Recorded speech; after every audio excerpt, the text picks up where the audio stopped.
Magsisimula na ang pilot testing ng revised curriculum para sa kinder hanggang grade 10 sa September 25.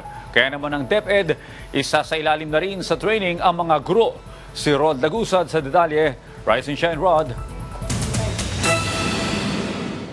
Nakatuon sa mga guro ang isasagawang pilot testing ng matatag curriculum sa Lunes, September 25. Ayon sa Department of Education, ang matatag curriculum ay ang revised na curriculum mula kinder hanggang grade 10. Yung ating preparation for the pilot testing, nakafocus talaga yan sa ating mga teachers because we need to train the teachers on how to use our new curriculum guides and how to use our lesson exemplars as well as develop learning activity sheets para sa pag-implement ng ating curriculum.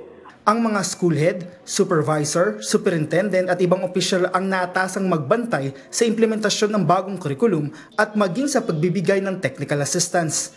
Inihahanda na rin ang learning resources na gagamitin sa pilot testing.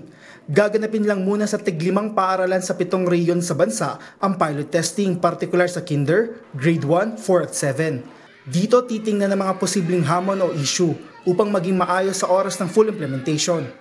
Sa phase implementation ng bagong curriculum, ipatutupad ito sa school year 2024 to 2025 sa kinder, grade 1, 4 at 7.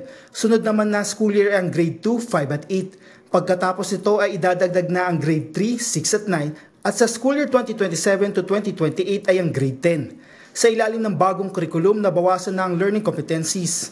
So na-decongest yung ating curriculum from 11,000 plus competencies, naging 3,600 competencies na lang tayo. Nagpo-focus na tayo sa foundation skills on mathematics, reading, language, literacy, and we have included the additional subject of good manners and right conduct.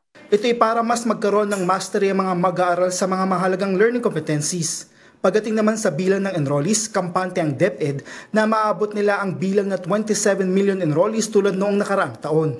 Rod Lagusad, para sa Morning Show ng Bayan, Rise and Shine Pilipinas.